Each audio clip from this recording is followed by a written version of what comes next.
दोस्तों कैसे हैं आप। उम्मीद करता हूं आप अच्छे होंगे। मैं हूं विनोद राज, स्वागत है ट्रिकी हिंदी साहित्य चैनल में। दोस्तों आज हम कक्षा 12 की हिंदी विशिष्ट जो कि एमपी बोर्ड द्वारा संचालित है उसके रिवीजन टेस्ट जो हो रहा है उसके पेपर को आज हम देखने वाले हैं। उसका जितने भी वस्तुनिष्ठ प्रश्न हैं उनको हम देखेंगे, साथ ही साथ प्रश्नों के उत्तर को भी जानेंगे। तो दोस्तों आज हम पढ़ेंगे कक्षा 12 की हिंदी विशिष्ट का रिवीजन टेस्ट का पेपर। उससे पहले यदि आप मेरे चैनल को सब्सक्राइब नहीं किए हो तो सब्सक्राइब कर दें, बेल आइकन प्रेस कर दें जिससे आपको आने वाली वीडियो की नोटिफिकेशन मिलती रहे। वीडियो को लाइक करिए, वीडियो को कमेंट्स करिए और अपने दोस्तों तक शेयर जरूर करें। तो चलिए देखते हैं। पूर्णांक 100 नंबर का है, लेकिन इसका थोड़ी नंबरिंग यहाँ पर डिस्टर्ब है। सभी प्रश्न अनिवार्य करना है। देखते हैं रिक्त स्थान प्रश्न। रिक्त स्थानों की पूर्ति उचित शब्दों का चयन करके कीजिए, ठीक है ना। तो पहला है इसमें चिंतन के क्षेत्र में जो अद्वैतवाद है वही भावना के क्षेत्र में डैश डैश है। तो वही भावना के क्षेत्र में ऑप्शन दिया है रहस्यवाद और छायावाद। तो इसका जो उत्तर होगा वह क्या हो जाएगा, रहस्यवाद, या आचार्य रामचंद्र शुक्ल का कथन है। दूसरा इसमें है जब भय स्वभावगत हो जाता है तब डैश डैश कहलाता है, कायरता या पाखंड। तो इसका उत्तर जो होगा वह कायरता हो जाएगा। जब भय जब स्वभावगत हो जाता है तब वह कायरता और भीरुता की संज्ञा प्राप्त कर लेता है। तीसरा है गौरव को किसी ने डैश डैश से लपेटकर सुई खिला दी। ये गौरा नामक पाठ से है। तो गुड़ में सुई लपेट करके खिला दिया गया था। वाक्य के प्रमुख गुण होते हैं, ऑप्शन होते हैं वाक्य के प्रमुख गुण डैश डैश होते हैं। तो इसका उत्तर होगा 2 या 3। तो इसका उत्तर होगा 3। वाक्य के प्रमुख गुण होते हैं 3। ओके। दूसरा प्रश्न है निम्नलिखित कथनों के लिए सही विकल्प का चयन करके लिखिए। तो पहला है हिंदी साहित्य का जागरण काल माना जाता है। ऑप्शन है भारतेंदु युग को या द्विवेदी युग को। तो इसका उत्तर हो जाएगा भारतेंदु युग को। हिंदी कविता का जागरण काल भारतेंदु युग को और पुनः जागरण काल द्विवेदी युग को कहा जाता है। नए मेहमान आए थे कहाँ से, लखनऊ से या बिजनौर से। तो इसका उत्तर जो हो जाएगा वो क्या हो जाएगा, बिजनौर से। अगला है हिंदू के पवित्र 4 धाम इस राज्य में है, उत्तर प्रदेश में या उत्तराखंड में। तो इसका उत्तर हो जाएगा उत्तराखंड में। अगला है मुंह उतारना का अर्थ है डर जाना या उदास हो जाना। तो इसका उत्तर हो जाएगा उदास होना। तीसरा प्रश्न है निम्नलिखित कथनों के सत्य और असत्य लिखिए। तो पहला इसी में बच्चे लाइन में जाएंगे। तो यह सरल वाक्य है, तो यह बिल्कुल सत्य है। क्रोध का प्रभाव प्रसन्नता से आती है। यहाँ पे थोड़ा मिस्टेक लिखा है, क्रोध का प्रभाव प्रसन्नता से आती है। तो यह बिल्कुल गलत है। क्रोध का प्रभाव प्रसन्नता से नहीं आती। अगला है प्रताप नामक समाचार पत्र का प्रकाशन लखनऊ नगर से आरंभ हुआ। क्या यह सत्य है? नहीं, यह बिल्कुल असत्य है। इसका प्रकाशन कानपुर से हुआ था। क्या आप खाना खा लिए हैं? यह वाक्य अशुद्ध है, इन्होंने कह रहे हैं। तो बिल्कुल यह वाक्य अशुद्ध ही होगा, ठीक है ना। क्या आप खाना खाएं, इसका शुद्ध वाक्य होगा। सही जोड़ी है। चौथा प्रश्न साध्य। तो इसका क्या हो जाएगा, असाध्य। वापसी उषा प्रेमदा, गौरा महादेवी वर्मा। दांत खट्टे करना का अर्थ होगा पराजित करना या परास्त करना। अगला है निम्नलिखित प्रश्नों को एक वाक्य या एक शब्द में उत्तर लिखिए। तो इसमें पहला जो है, ठीक है ना, घर के पड़ोस में रहने वाले लोगों को क्या कहा जाता है या वो क्या कहलाते हैं? तो वो पड़ोसी कहलाते हैं। देवप्रयाग में अलकनंदा के पानी का रंग कैसा होता है? तो देवप्रयाग में अलकनंदा के पानी का रंग हल्का सफ़ेद होता है या हल्के सफ़ेद रंग का होता है। ओके। अगला प्रश्न है भारत की राष्ट्रभाषा कौन सी है? तो भारत की राष्ट्रभाषा को हिंदी के रूप में जाना जाता है। ओज गुड़ में युक्त कोई 2 पंक्तियां लिखिए। तो योज गुण से युक्त 2 पंक्तियाँ लिखना है तो क्या लिखेंगे? हमने पढ़ाया था कि योज गुण में जिसमें वीर रस का प्रभाव हो और जिसमें वीर रस पाया जाता हो, जो उत्तेजना भरी हो, जिसमें टा वर्णों की प्रवृत्तियाँ हों, समास युक्त शब्दों का प्रयोग किया गया हो, तो ऐसी बहुत सारी आपको पंक्तियाँ मिल जाएंगी। इसी तरह एक पंक्ति है, हिमांद तृंग श्रृंग पर प्रबुद्ध सुत भारती, स्वयं प्रभा समुज्ज्वला स्वतंत्रता पुकारती। एक और आप फेमस होगी, बुंदेले हर बोलो के मुखम ने सुनी कहानी थी, खूब लड़ी मर्दानी हुआ तो झांसी वाली रानी थी। तो ये वस्तुनिष्ठ प्रश्न हो गया। इसमें दूसरा 6वां प्रश्न है, आधुनिक काल को कितने भागों में विभाजित किया गया है? तो आधुनिक काल में मुख्यतः 6 भागों में विभाजित किया गया है, जिसमें आपका आ जाएगा भारतेंद्र युग, द्विवेदी युग, छायावाद, प्रगतिवाद, प्रयोगवाद, नई कविता। ठीक है ना, ये मुख्य रूप से 6 भाग हैं। ठीक है ना, तो आधुनिक काल को 6 भागों में बांटा या 6 युगों में बांटा गया है, जिनका नाम हम जान लुए। छायावादी कविता की विशेषताएं लिखिए। तो छायावादी कविता की विशेषताएं मुख्यतः इसमें नारी सौंदर्य का प्रयोग किया गया है, नारी सौंदर्य और प्रेम के चित्रण को महत्व दिया गया है, प्रकृति का सौंदर्यीकरण किया गया है, यानी प्रकृति के सौंदर्य रूप का वर्णन किया गया है, अलौकिक प्रेम को महत्व दिया गया है। इसकी प्रमुख विशेषताएं हैं। ठीक है ना, छायावाद और रहस्यवाद में क्या अंतर है? तो छायावाद और रहस्यवाद में मुख्य अंतर ये है कि इसमें छायावाद में चिंतन की प्रधानता होती है, तो रहस्यवाद में कल्पना की प्रचुरता होती है। इसका प्रकृति, छायावाद का प्रकृति क्या होता है? दार्शनिक होता है, तो रहस्यवाद का प्रकृति दार्शनिक होता है। मैं उल्टा बता दिया। छायावाद में, रहस्यवाद में चिंतन की प्रधानता होती है, तो छायावाद में कल्पना की प्रधानता होती है। और छायावाद का प्रकृति दार्शनिक होता है और रहस्यवाद का प्रकृति दार्शनिक होता है और छायावाद का प्रकृति मूलक होता है। ठीक है ना। प्रगतिवाद काव्य की परिभाषाएं लिखिए या परिचय दीजिए। तो प्रगतिवाद का मुख्यतः जो तात्पर्य होता है, प्रगति का तात्पर्य होता है प्रगति यानी आगे बढ़ना, अर्थात वह बात जो हमें आगे बढ़ने पर विश्वास रखता हो। इसी प्रकार एक राम प्रसाद मिश्र का एक परिभाषा है प्रगतिवाद पर कि जो विचारधारा राजनीति क्षेत्र में साम्यवाद है, जो विचारधारा राजनीति क्षेत्र में साम्यवाद है, सामाजिक क्षेत्र में समाजवाद है, ठीक है ना, और दर्शन में द्वंद्वात्मक भौतिकवाद है। दर्शन शास्त्र मार्क्सवेल के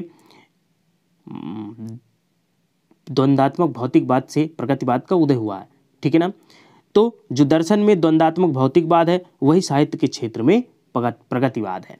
मुख्यतः इसका समाज के शोषित वर्ग को उजागर करना इसका उद्देश्य माना गया था। ठीक है ना। नेक्स्ट प्रश्न है, केशवदास द्वारा रचित वंदना की किस किस की वंदना की गई है? तो मुख्यतः इसमें 3 की गई है, गणेश की, सरस्वती की और आपके श्री राम की। ठीक है ना। चंद्रमा किसके कलंक पर अपने सिर पर, ये आप प्रश्न देख लीजिएगा पाठ से। मैं दाही नहीं खाओ, ये सूर के बालकृष्ण से लिया गया है, इसको आप देख लीजिएगा। हमको लिखा हो कहाँ गोपियाँ के, यह प्रश्न किससे पूछ रही है? उद्धव से पूछा जा रहा है, इनको आप देख लीजिएगा। नए पाठ यहाँ से देखिए 11वां प्रश्न, नए पाठ भय पाठ के लेखक का नाम लिखते हुए गद्य की कौन सी विधा है? लिखिए। ये निबंध है और आचार्य रामचंद्र शुक्ल इसके हैं। नाटक के प्रमुख तत्व लिखिए। तो नाटक के प्रमुख तत्व मुख्यतः 7 होते हैं, जो कहानी और उपन्यास के तत्व होते हैं वही नाटक के तत्व होते हैं, लेकिन इसमें एक और जोड़ दिया जाता है, रंगमंचीयता। ठीक है ना। तो इसके प्रमुख तत्व जो होंगे आपका कथा वस्तु या कथानक, दूसरा पात्र एवं चरित्र चित्रण, तीसरा संवाद योजना, ठीक है ना, चौथा कथोपकथन देश काल एवं वातावरण, और आपका संवाद योजना में ही कथोपकथन आ जाता है। ठीक है ना। भाषा शैली 5वीं हो गई, 6वां उद्देश्य, 7वां आपका रंगमंचिता या रंगमंच। ठीक है ना। रिपोर्टार्ज की विशेषताएं लिखिए। तो रिपोर्टार्ज क्या होता है? साधारण तौर पर रिपोर्टार्ज है एक रिपोर्ट से तथ्य, रिपोर्ट के शब्द से लिया गया है। रिपोर्ट का मतलब होता है किसी सच्ची घटना का विवरण देना। जैसे पत्रकार लोग रिपोर्ट देते हैं वैसे ही सेम रिपोर्ट का वर्णन किया जाता है। इसकी जो विशेषताएं होगी, किसी घटना का वास्तविक वर्णन या विवरण करना ही रिपोर्टाज की विशेषता है। रिपोर्टाज में कहानी और रेखाचित्र और निबंध की भी विशेषताएं पाई जाती है। इसमें रोचकता, आत्मीयता और प्रभावपूर्णता के साथ इसका वर्णन किया जाता है। ठीक है ना, तो इसकी आप विशेषताएं जान गए। कहानी और उपन्यास में कोई दो अंतर लिखिए। तो कहानी और उपन्यास में क्या अंतर है? तो कहानी की जो कथानक होती है वह क्या होती है, छोटी होती है। उपन्यास की कथानक बड़ी होती है। कहानी में पात्रों की क्या होती है, संख्या कम होती है, तो उपन्यास में पात्रों की संख्या ज़्यादा होती है। ठीक है ना, इसके अंतर आप देख लें। गजाधर बाबू के लिए मधुर संगीत क्या था? वो रेल की पटरियों की खटखटाहट। ठीक है ना। रेवती अपने घर को जेल खाना क्यों कहती है? ये आप पढ़ाया गया है, इसको आप देख लीजिएगा। उत्तराखंड के चारों धाम किन किन पवित्र नदियों के किनारे बसती, इसको भी आप देख लीजिएगा। गौरा, इनको भी आप देख लीजिए। 15वां प्रश्न देखिए, निम्नलिखित वाक्य को शुद्ध कीजिए। मैंने कल पुस्तकें खरीदूंगा, क्या ये शुद्ध है? अशुद्ध है। ठीक है ना, तो इसका शुद्ध हो जाएगा मैं कल पुस्तकें खरीदूंगा। वे वीर हैं, इसका जो होगा वीर हैं, वह वीर है। ठीक है ना, यानी यहाँ पर हैं लगाना है, मतलब बहुवचन में। ठीक है ना। अगला इसका अथवा जो होगा, रचना के अनुसार वाक्य के भेद लिखिए। तो रचना के अनुसार वाक्य के 3 भेद होते हैं, आपका सरल, संयुक्त और मिश्र। ओके, अब देखिए छंद की परिभाषा दीजिए। तो छंद की परिभाषा क्या होती है? तो जिसमें वर्ण, मात्रा, यति, गति, तुक आदि का ध्यान रखकर की गई शब्द रचना क्या कहलाती है? छंद कहलाती है। यानी कि जिनमें एक निश्चित क्रम पर ध्यान रख करके वर्णन किया गया हो, वही क्या कहलाएगा? आपका छंद कहलाएगा। छंद के भेद, छंद के मुख्यतः 3 भेद होते हैं। आपका जो हो जाएगा, जो होगा वर्णिक छंद, मात्रिक छंद और तीसरा जो आपका आ जाता है मुक्त छंद। ओके, वर्णिक, मात्रिक और मुक्त। अलंकार की परिभाषा देते हुए उसके उदाहरण लिखिए। तो का अलंकार की परिभाषा इनकी इसके प्रवर्तक ही ने दिया है। काव्य शोभाकरान धर्मान अलंकारान परिच्छेयते, अर्थात काव्य की शोभा में वृद्धि करने वाले धर्मों को अलंकार कहा जाता है। ठीक है ना। तो जो काव्यों को सजाने का कार्य करे, उसकी सौंदर्यता में वृद्धि करने का काम करे, अलंकार कहलाता है। अलंकार के भी 3 भेद होते हैं। आपका कौन कौन सा होगा? पहला शब्दालंकार, दूसरा अर्थालंकार, तीसरा उभयालंकार। 17वां प्रश्न आपके पाठ से लिया गया है, इनको आप देख सकते हैं। 18वां जो प्रश्न है, इसकी राष्ट्रभाषा किसे कहते हैं? राष्ट्रभाषा की कोई 3 विशेषताएं लिखिए। तो राष्ट्रभाषा की विशेषताओं से ही उसकी परिभाषा निर्धारित की जाती है। ठीक है ना। तो चाहे आप विशेषता कह दें, चाहे आप उसको ही परिभाषित तौर पर लिख दीजिए। तो जो संपूर्ण देश में बोली जाती हो, जिसका साहित्य बहुत बड़ा हो, जिसका संवैधानिक रूप प्राप्त हो, ठीक है ना, जो बहुत देश के बहुसंख्यक लोगों द्वारा प्रयोग की जाती हो या बोली जाती हो, और जो पूरे राष्ट्र के अंतर्गत संपर्क का भी माध्यम करती हो, वही क्या कहलाती है? राष्ट्रभाषा कहलाती है। और इसकी विशेषताएं के रूप में इसका लिखेंगे, देश के विस्तृत क्षेत्र में बोली जाती है यह बोली। ठीक है ना। देश के बहुसंख्यक लोगों द्वारा यह प्रयोग की जाती है, इसको संविधान द्वारा मान्यता प्राप्त है। ये इसकी विशेषताएं भी हो जाएगी। भाषा और बोली में अंतर स्पष्ट कीजिए। तो भाषा और बोली में निम्न अंतर है। तो भाषा का क्षेत्र जो होता है विस्तृत होता है और बोली का क्षेत्र सीमित होता है। साहित्य, भाषा में साहित्य प्रचुर मात्रा में पाया जाता है, बोली में साहित्य या तो पाया ही नहीं जाता या तो पाया जाएगा तो कम मात्रा में पाया जाएगा। ठीक है ना। एक भाषा में अनेक प्रकार की बोलियां पाई जा सकती हैं या हो सकती हैं, लेकिन बोली में भाषाओं का समावेश नहीं होता है। ओके, अगला जो प्रश्न है, महाकाव्य और खंडकाव्य में कोई 3 अंतर लिखिए। तो महाकाव्य और खंडकाव्य में निम्नलिखित अंतर है। तो महाकाव्य में की जो कथा वस्तु होती है वह विस्तृत होती है, बड़ी होती है, और खंडकाव्य की कथा वस्तु क्या होती है? सीमित होती है, छोटी होती है। महाकाव्य में अनेक पात्र होते हैं और खंडकाव्य में पात्रों की संख्या कम होती है। महाकाव्य में लगभग सभी रसों का प्रयोग होता है, लेकिन खंड काव्य में ऐसा कुछ नहीं, कुछ एक दो ही रसों का प्रयोग होता है, या रसों का प्रयोग होना अनिवार्य नहीं है। महाकाव्य में कम से कम 8 सर्ग होने चाहिए, उससे अधिक भी हो सकते हैं, लेकिन खंड काव्य में सर्गों की बाध्यता नहीं होती। ओके, अगला प्रश्न है, हास्य रस की परिभाषा देते हुए उदाहरण लिखिए। तो जहां विचित्र कथन, वेशभूषा, आकृति, चेष्टा तथा विकृत वाणी को देखकर या सुनकर हंसी उत्पन्न हो, कहीं विचित्र भाषा हो बोली जाए, कथन बोली जाए, विचित्र किसी व्यक्ति का विचित्र वेशभूषा हो, आकृति हो, उसकी चेष्टा हो तथा विकृत वाणी हो, मतलब विचित्र वाणी बोली, तो उसको देखने से, सुनने से जो हंसी उत्पन्न होती है, उसी हंसी से उत्पन्न हो जाए, वहाँ पर क्या हो जाएगा, आपका हास रस हो जाएगा। ठीक है ना, हास रस का स्थायी भाव हास होता है। इसका उदाहरण बहुत फेमस है, जैसे देखिए, एक फादर ने बनवा दिए 3 कोट 4 पैंट, बेटा मेरा हो गया कॉलेज स्टूडेंट। ठीक है ना, मैं शूरवीर हूँ, कागज को फाड़ सकता हूँ, गुस्सा आ जाए तो पापड़ को मरोड़ सकता हूँ। तो ये इसकी उदाहरण हो जाएगा। आपका 20वां प्रश्न भी पाठ से लिया गया है, इसको आप देख लीजिएगा। अगला प्रश्न है, नाटक और एकांकी में कोई 4 अंतर लिखिए।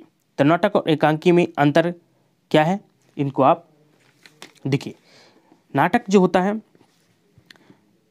एक तरफ एकांकी और एक तरफ, नाटक में अनेक अंक होते हैं, एकांकी में एक ही अंक होता है। ठीक है ना, नाटक की कथा वस्तु क्या होती है, विस्तृत होती है, एकांकी की कथा वस्तु संक्षिप्त होती है। लगभग सभी में अंतर ऐसे ही होता है, विस्तृत बड़ा होना। अगर एक हम समझ के अगर एक याद कर लेना, चाहे जीवनी हो जाए, चाहे आपका महाकाव्य खंड काव्य हो जाए, कहानी उपन्यास हो जाए, नाटक एकांकी हो जाए, इनका अंतर हम अपने आप लिख सकते हैं।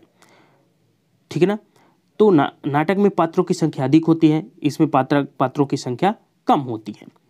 ठीक है ना, एक आध उदाहरण दे दीजिए, अगर ज़्यादा नंबर का 4 नंबर का पूछा जाए तो।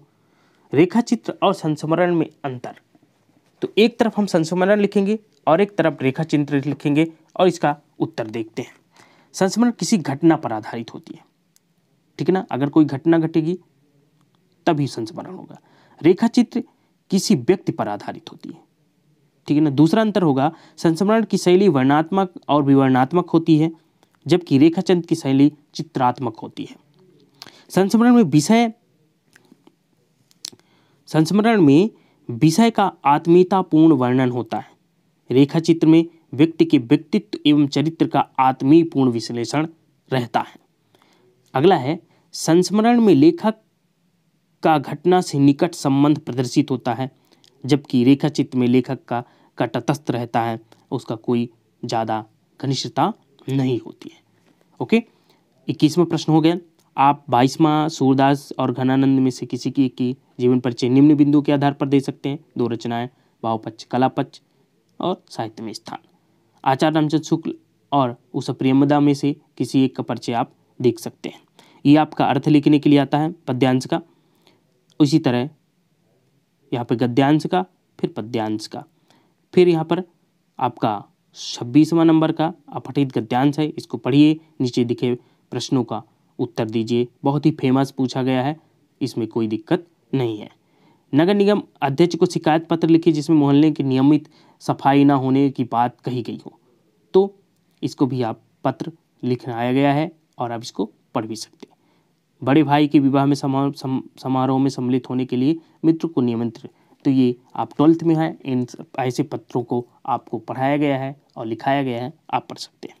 ऐसे ही आपको निबंध लिखने के लिए, तो इनको में से आप लिख सकते हैं। उम्मीद करता हूँ ये वीडियो आपको अच्छी लगी होगी। यदि वीडियो अच्छी लगी हो तो लाइक करिए, वीडियो को अपने दोस्तों तक शेयर करिए, और जहाँ कहीं समझ में ना आया हो तो कमेंट के माध्यम से पूछ सकते हैं। यदि आप चैनल में पहली बार है, चैनल को सब्सक्राइब ना किया हो तो सब्सक्राइब कर दें, बेल आइकन प्रेस कर दें, जिससे आपको आने वाली वीडियो की नोटिफिकेशन मिलती रहे। इसी तरह मेरे चैनल से जुड़े रहिए। मिलते हैं नेक्स्ट वीडियो में, तब तक अपना ख्याल रखिए, स्वस्थ रहिए, धन्यवाद।